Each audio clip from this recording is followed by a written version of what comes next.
I never expected that one rainy night could change my life forever. That evening started like any other, except the sky seemed heavier, darker, as if it knew something was coming. Emma had just finished my night shift at the diner. My little daughter Lily was at home, probably curled up under her blanket, waiting for me. My mind was already racing with thoughts about bills, groceries, and tomorrow's work, but I didn't notice the rain pouring down until it soaked my jacket through. The streets were quiet, except for the rhythm of raindrops hitting the pavement. Streetlights reflected in puddles, making everything shimmer like tiny mirrors. I was lost in my thoughts when I saw him, an old man hunched over, struggling to walk with a cane. His coat was soaked, his shoes muddy, and his breath visible in the cold night air. First I hesitated. I was late. I had to get home. But something about him made me stop. Maybe it was the way he leaned on his cane, looking so fragile, or maybe it was the loneliness I saw in his eyes. I held my umbrella over him. "Sir, do you need help?" I asked, my voice shaking slightly from the cold and the rain. He looked up at me, his eyes tired but kind. "Thank you, young lady. I just need to make it across the street," he said, his voice quivering. I frowned. Across the street? It didn't look like he could make it alone. Something inside me whispered, "You have to help him. You can't just leave him here." "Here," I said, holding my umbrella over both of us. "Let me help you." He hesitated, then slowly nodded. Together we made it across the wet street. His movements were slow, careful, and I had to adjust my pace to match his. I felt a strange connection with him, like I had met him somewhere before, but I couldn't place it. When we reached the corner, I realized he wasn't going anywhere else. "Sir, I have to get home. You can stay here if you want, or I can call a taxi," I offered. He shook his head. I don't want to trouble you." "You're not a trouble," I said quickly. "Come on, it's just a little out of the way. You need to get out of the rain." And that's how he ended up following me. When we reached my small apartment, I let him in. The smell of wet coats and cold rain filled the hallway. Lily peeked from her bedroom, her eyes wide. "Mom? Who's that?" she whispered. "This is Mr. Harris," I said softly. "He needed some help." Mr. Harris smiled at Lily, a faint sad smile that seemed to hide so many stories. I wrapped a towel around his shoulders, trying to dry him off. His coat dripped water onto the floor, and I quickly grabbed another towel to cover the puddle. "You didn't have to do this," he murmured, his voice soft, almost shy. "I know," I said, "but I couldn't just leave you out there.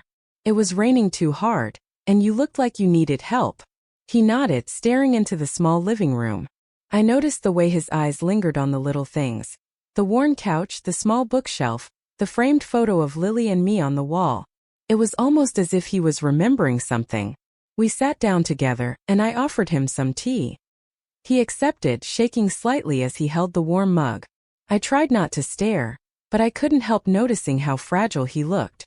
I wanted to ask him who he was, where he came from, why he was wandering in the rain alone, but something stopped me.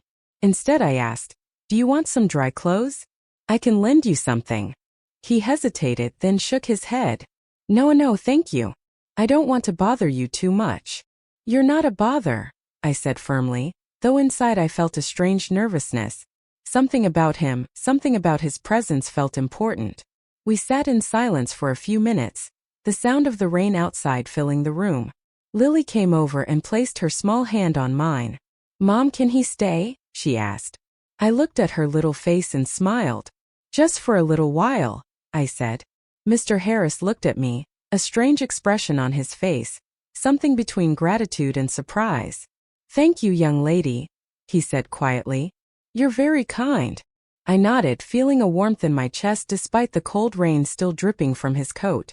But even as I smiled, a small part of me wondered, why did I feel like I already knew him? And why did it feel like this one small decision, letting him into my home, was going to change everything? As the night went on, I watched him sit quietly in the corner, sipping his tea. Lily fell asleep on the couch beside me. I sat in the kitchen, cleaning up, my mind racing. Who was he really? Why had he been out there alone in the storm? I didn't know it yet, but this moment, the night I let a stranger into my home, would lead to secrets, surprises, and a story far bigger than I ever imagined. Something about Mr. Harris felt different. Important. Dangerous, maybe. Or maybe just life-changing. All I knew was this. I had chosen kindness, and from that choice, something extraordinary was about to begin. The next morning the rain had stopped, but the world still smelled damp, like the night hadn't fully let go.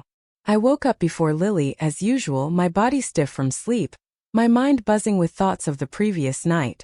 Mr. Harris was still in the living room, sitting quietly in the armchair I had set up for him. His hands were folded over the mug of tea I had left him, and he was staring out the window as if he could see something I couldn't. I rubbed my eyes and whispered, "Good morning, Mr. Harris." He turned slowly, his face lighting up with a faint smile. "Good morning, Emma. You didn't have to make tea again, but I appreciate it." I nodded, trying not to show how nervous I was. Something about him felt different now. I couldn't stop thinking about last night. The way his eyes seemed to hide secrets, memories, or maybe regrets. Lily appeared in the doorway, her hair a mess but her eyes bright. "Mom, breakfast?" she asked, bouncing on her little feet. "Soon, sweetie," I said. "Go wash your face first." She ran off, leaving me alone with him. I took a deep breath. "Mr. Harris, I need to ask you something. Why were you out in the rain last night? You could have been hurt." He looked down at his hands, his expression darkening for a moment. I suppose I just needed to be somewhere. Somewhere I haven't been in a long time." My curiosity shot up. "Where? You can tell me. I promise it's okay." He hesitated, then shook his head. "It's complicated, too many years, too many mistakes." I frowned. There was something about the way he said it, like he was carrying a weight I couldn't see. Something important. Something dangerous. The room fell silent. The only sounds were the faint drip of a leaky faucet and the distant hum of the city waking up. I felt a shiver. Not from the cold, but from the feeling that this man held a story that could change everything. I decided to change the subject for a moment. "I'll make breakfast." "Pancakes? You like pancakes, right?" He chuckled softly. I haven't had pancakes in years, I think." I smiled. "Then pancakes it is." While the batter sizzled in the pan, I kept stealing glances at him. Mr. Harris seemed normal now, but I could sense a hidden tension, like he was holding something back. I wanted to ask, but I didn't know how to. Some things, I thought, reveal themselves in time.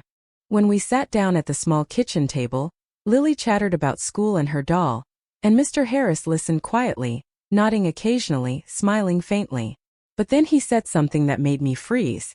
"Emma, you remind me of someone I knew a long time ago," he said softly, his eyes distant. "Someone kind. Someone brave. Someone who never gave up, no matter how hard life got." I blinked. "Me?" He nodded slowly. "Yes, you." I didn't know what to say. The way he said it sent shivers down my spine. How could a stranger say something so personal? And why did it feel like he really meant it? After breakfast, Lily ran off to play while I cleaned the dishes. Mr. Harris stayed behind, staring out the window again. And that's when I noticed something odd.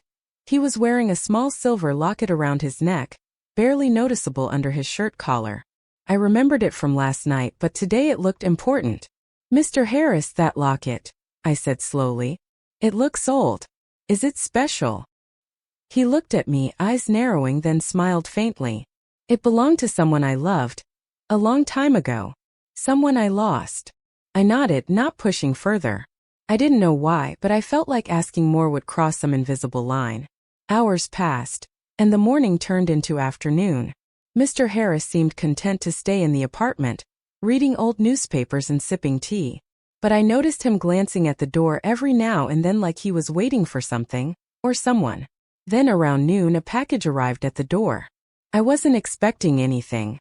Picked it up, puzzled. There was no sender name, just my apartment number. I carried it inside and set it on the table. Mr. Harris leaned over to look. "Do you know who it's from?" he asked. I shook my head. Carefully I opened it.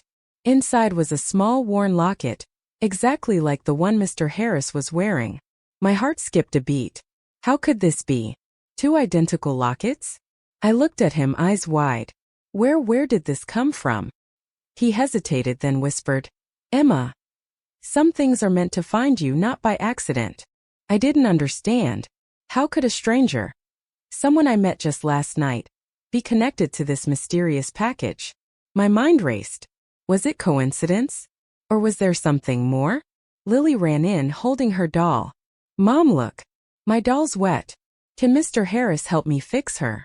I smiled, trying to focus on something normal, but my eyes kept drifting to him. Mr. Harris took the doll, examined it carefully, and then handed it back to Lily with a gentle smile. There you go, little one. Good as new. And that's when I realized something strange. He was not just an old man wandering in the rain. There was more to him, something hidden, something important. I didn't know it yet, but that locket, that smile, and that quiet presence in my home were just the beginning. My life and Lily's was about to change in ways I could never imagine. That evening, as I tucked Lily into bed, I glanced at Mr. Harris. He was sitting in the living room, staring at the locket in his hand. I wondered what story it held, what secrets it carried. And then it hit me. Helping him in the rain wasn't just a small act of kindness. It was the start of a chain of events that would pull us into a world of mystery, surprises, and maybe even danger. I didn't know what tomorrow would bring. All I knew was this. The man in my living room with the old locket around his neck was waiting. And whatever he was waiting for, I was part of it now. The next morning felt different. The sky was gray, but the air was quieter than usual. Even the city seemed slower, as if it sensed something about to happen. I woke up to the smell of coffee and the faint hum of the heater in the corner.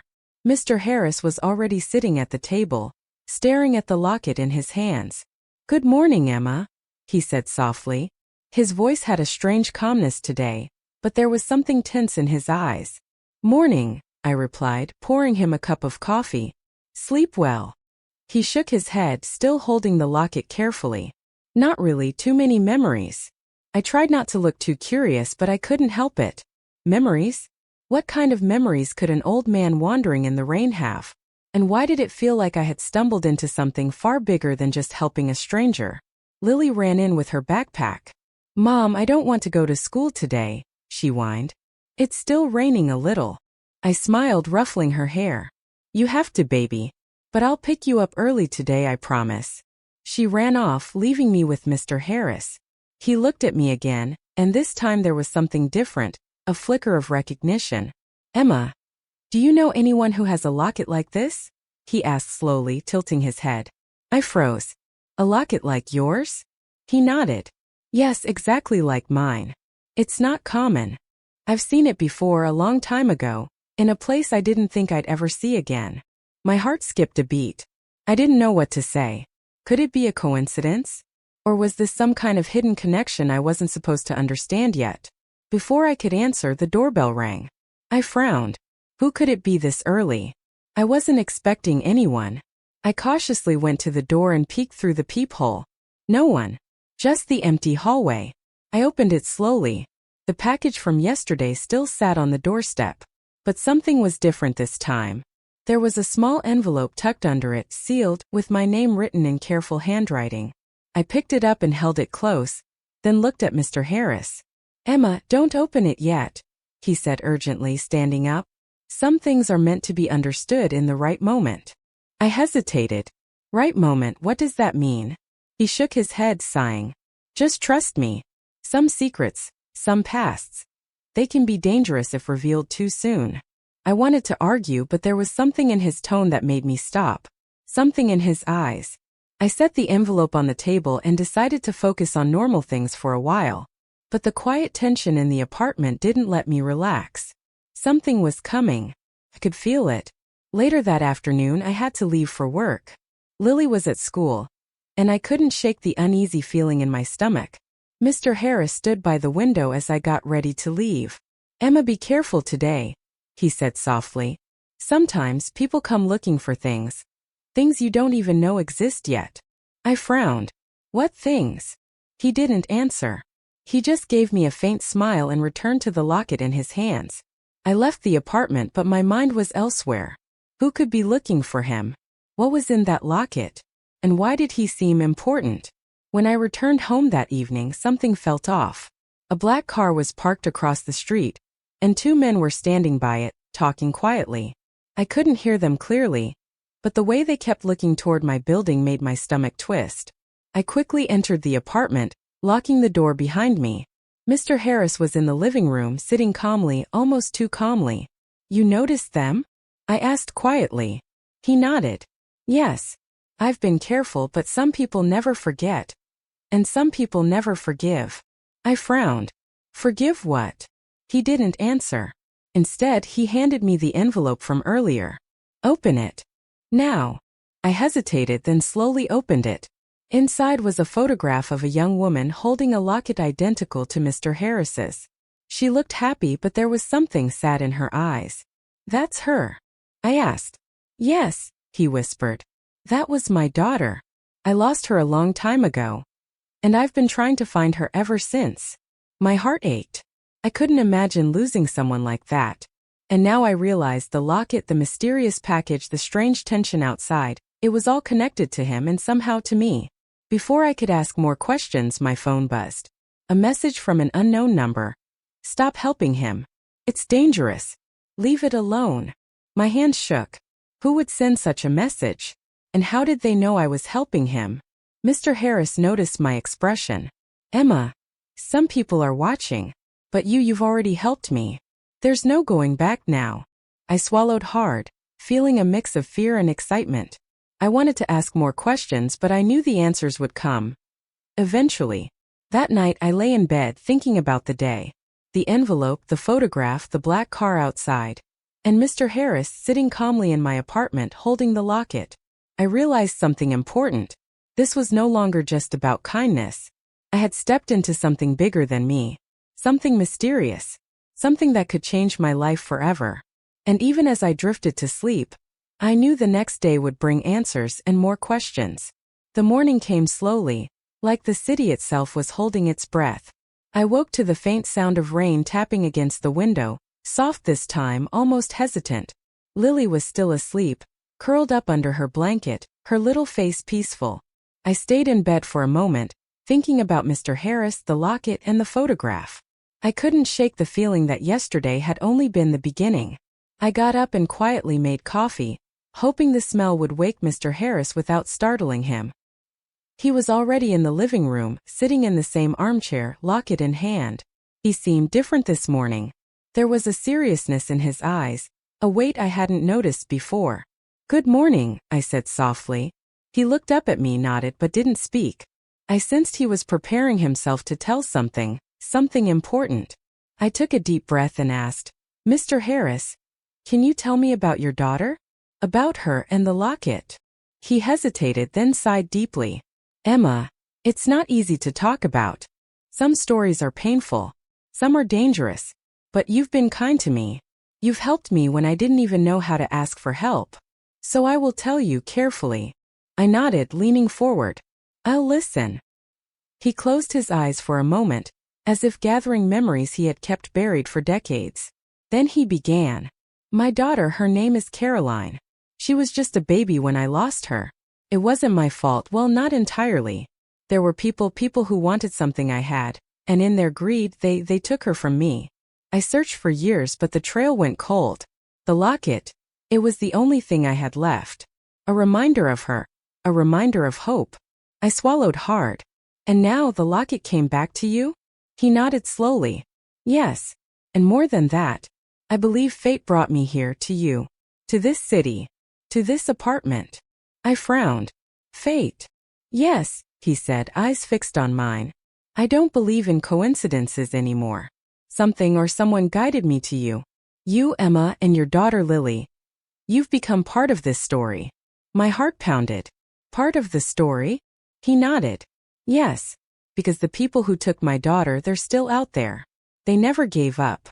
And now, with the locket resurfacing, they will come looking." I felt it. A shadow I can't ignore. I felt a chill run down my spine. "So helping you put us in danger?" "Yes," he said quietly, almost sorrowfully. "But it's not just danger. It's also an opportunity. An opportunity to fix something that was wrong for decades. An opportunity to protect your daughter. And maybe even reunite me with mine." I didn't know what to say. My mind raced with questions. Who were these people? What did they want? And why was I suddenly involved in a story I didn't understand? Before I could ask more, Lily ran into the room holding her doll. Mom! Mr. Harris, look. My doll's missing an arm. He smiled faintly, taking the doll. Let's fix her, he said gently. The simple act, the kindness, made me realize something. Despite the danger, despite the mystery, there was a good man sitting here in my living room. A man I trusted even if I didn't fully understand him. After fixing the doll, Lily ran off to play again, and I turned back to Mr. Harris. There's something I don't understand, I said carefully. You said people took your daughter, and now the locket came back. But why is it connected to me? He hesitated, then said, Emma, there's more to that locket than you know. It's not just a piece of jewelry. It's a key to people, to secrets, to truths hidden for years. And now that it's here, it has drawn attention. Dangerous attention. I felt a lump in my throat. Attention? Who? He didn't answer. Instead, he leaned back in his chair and stared out the window. People who want it. Who will stop at nothing to get it. And soon they will know it's here. The tension in the apartment was thick. I couldn't breathe easily. Every shadow, every sound outside made me jump. It was like the city itself had become part of this story, whispering warnings. I decided to focus on the present, at least for a little while. Okay. Let's say you're telling the truth. What do we do? He looked at me, eyes intense. We prepare. We stay alert. And we trust each other. I know it's a lot to ask, but you and Lily, you are part of this now. And I need your help. I nodded slowly. I'll help. But we have to be careful. Lily, she can't be involved in danger. I know, he said. We'll protect her. But the first step is understanding the locket. Understanding its history. That's why I needed to be here with you. I felt a strange mix of fear and excitement. Everything in my life had been ordinary until now. Bills, work, sleepless nights, that was my reality. But now, with Mr. Harris and the mysterious locket, everything was changing. As I sat down to think, my phone buzzed. Another message from the unknown number. Stop. You don't understand what you've started. Leave him. Leave the locket. Or it will be too late. I stared at it, heart racing. Who was watching? How did they know? And why did they care about Mr. Harris or the locket? I looked at him. He didn't flinch. He just said, they will come. But we'll be ready. I realized something terrifying and thrilling. This wasn't just a story about kindness anymore. It was a story about secrets, danger, and choices that could change lives forever. And somehow, I knew that whatever happened next, Lily and I were already in it, whether we were ready or not. That night, I lay awake, listening to the quiet hum of the apartment. I thought about Mr. Harris, the locket, the messages, and the photograph of Caroline. The story was unfolding faster than I could keep up with, and yet, I felt a strange hope. A hope that maybe, just maybe, helping a stranger in the rain had been the best decision of my life. The next day, the city seemed alive in a different way. The sun barely broke through thick clouds, and the streets were crowded, noisy, but I felt watched. Every glance over my shoulder, every honk of a car, made my nerves tingle. I tried to focus on ordinary things. Lily needed her lunch pack for school, bills needed paying, and I had my night shift later. But the shadow of yesterday's events hung over me like a heavy curtain. I couldn't shake the feeling that someone was following me. When I opened the door to take Lily to school, I noticed a sleek black car parked across the street. Two men inside, their faces partially hidden. My stomach twisted. I'd seen them yesterday. They weren't just random strangers. I quickly grabbed Lily's hand. Come on, sweetie, I said, trying to keep my voice normal. Let's go. Lily, unaware of the tension, chattered about her homework. But I kept glancing at the car. My heart pounded. When we returned home, I found Mr. Harris at the window, his gaze sharp, alert. They're watching, he said quietly. I swallowed hard. Who? Those men. He nodded. Yes. They know about the locket. They've been looking for it a long time. And now it's here. I felt panic rising, but I forced myself to stay calm. What do? We stay careful, he said. And we make sure no one knows it's here. But more importantly, we prepare for what's coming. I frowned. Prepare how? He hesitated, then said, Emma, I need to trust you. You've already helped me and now I need your help again. You and Lily, you are part of this story. And some people, they don't care who they hurt to get what they want. My stomach sank. The reality hit me. This wasn't just a strange encounter. This was serious, dangerous, and we were in the middle of it. As the day went on, I tried to go about normal life. I cleaned the apartment, did laundry, and even tried to cook a simple dinner. But the tension never left. Every sound outside made me jump. Every knock, every ring of the phone felt like it could be the moment danger arrived. Around midday, there was another knock at the door. My heart stopped. I peeked through the peephole. No one. Empty hallway. I opened the door cautiously. The black car had moved, but a small envelope lay on the doorstep. I picked it up with shaking hands. Inside was a single photograph of the locket and a note. You have something that doesn't belong to you. Give it back, or face the consequences. My hands trembled. I looked at Mr. Harris. They know about the locket. My hands trembled. I looked at Mr. Harris. They know about the locket. He nodded, calm but serious. Yes, and soon they will come closer. We have to be ready for anything. I felt fear gripping me but also determination. I couldn't leave Mr. Harris, and I couldn't let Lily be hurt. Somehow I had to face this. That evening as I tucked Lily into bed I whispered, "Mommy's going to take care of us. Everything's going to be okay." She nodded, trusting me completely. Her innocence made me even more determined. I couldn't fail. After she fell asleep, I returned to the living room. Mr. Harris was packing a small bag, preparing for something. I noticed the locket carefully wrapped in soft cloth inside his coat pocket. "Where are we going?" I asked. "Somewhere safe," he replied. "But we can't stay hidden forever. They will come for it and for me. And you, Emma, you have already helped more than you realize. Now it's time to help in a bigger way." My mind raced. What could we do against people who were so determined, so dangerous? I had never faced anything like this. And yet, I felt a strange courage. A courage I didn't know I had until now. Hours passed and night fell. The city was quiet again, but the black car was back, parked across the street. I saw movement, figures watching, waiting. My pulse raced. Mr. Harris looked at me. They're patient. They wait. But they always come. And soon they will come here. I swallowed hard. We can't let them hurt Lily. He nodded. We won't. That's why we need a plan. And we need to trust each other completely. I know it's a lot to ask. But together we can face this. I felt a mix of fear and determination. This wasn't just about a stranger I helped in the rain anymore. This was about survival, about protecting my daughter, about confronting secrets and danger I never imagined. And then it hit me. Helping him, letting him into our lives had changed everything. I couldn't go back to normal. There was no normal now. Only the unknown. And the challenge ahead. I knew one thing for sure. Whatever came next, I had to be ready. I had to be strong. For Lily, for Mr. Harris, and for myself. As I sat in the dark living room, listening to the faint hum of the city, I realized that the quiet before the storm was over. The storm was here. And we were in it whether we wanted it or not. The rain had softened into a silver whisper by the time Emma stepped back into the warmth of Mr. Harris's living room. The old man was already waiting, seated in the same armchair, but tonight the lamp beside him was turned low, casting long shadows that made the room feel smaller, more intimate. In his hands he held the silver locket she had returned weeks ago.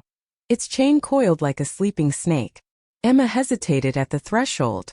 Lily was asleep upstairs under Mrs. Ramos's watchful eye. She had come only because Mr. Harris had sent a note in his spidery handwriting. "Come alone.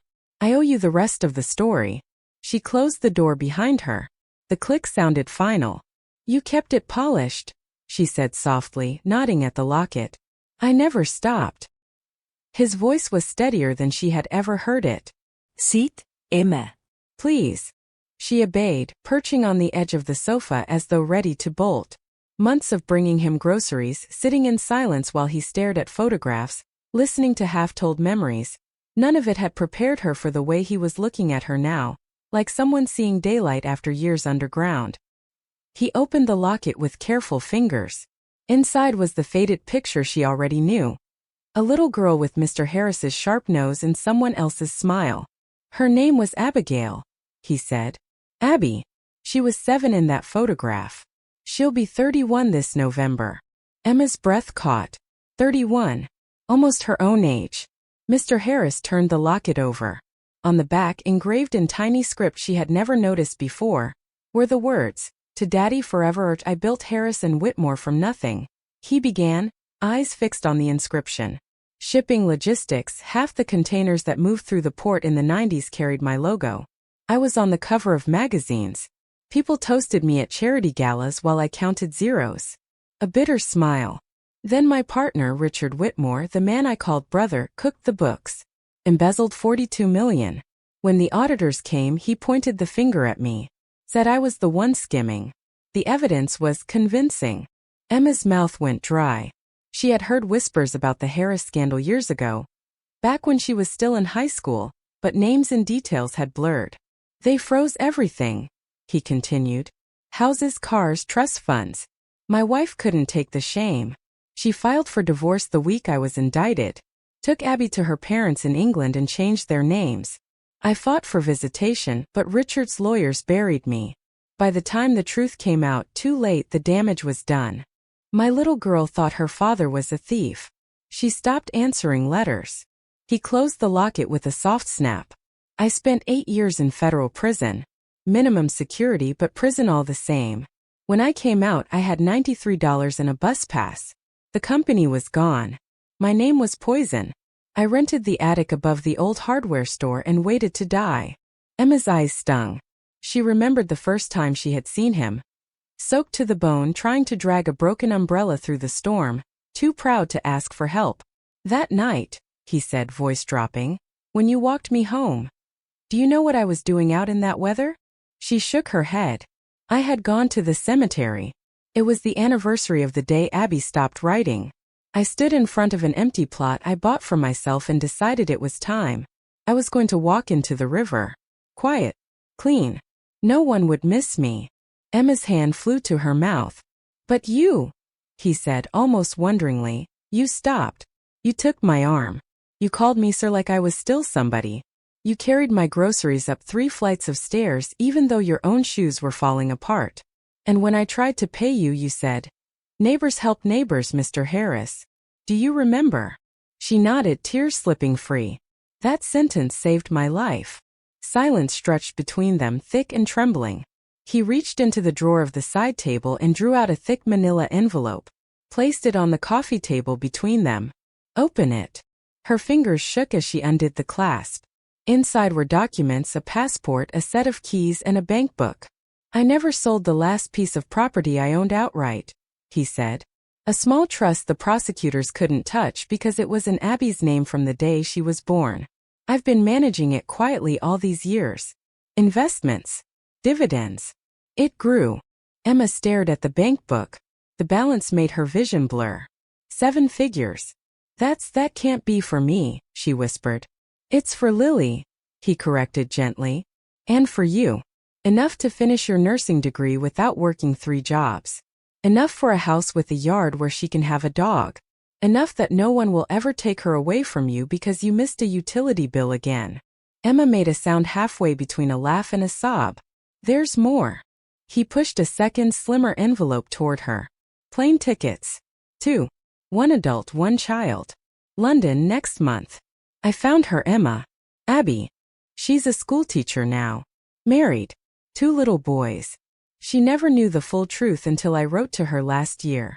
She wants to meet the woman who gave her father a reason to live. Emma couldn't breathe. I'm not asking you to call me Grandpa, he said with a watery grin. I haven't earned that. But I would very much like to be there when Lily meets her cousins. If you'll let an old man tag along. She stared at him, this stubborn, broken, impossible man who had become her unlikely friend over burnt tea and shared silences. Then she stood, walked around the coffee table, and knelt in front of his chair the way Lily sometimes did when she wanted to be eye level with grown-ups.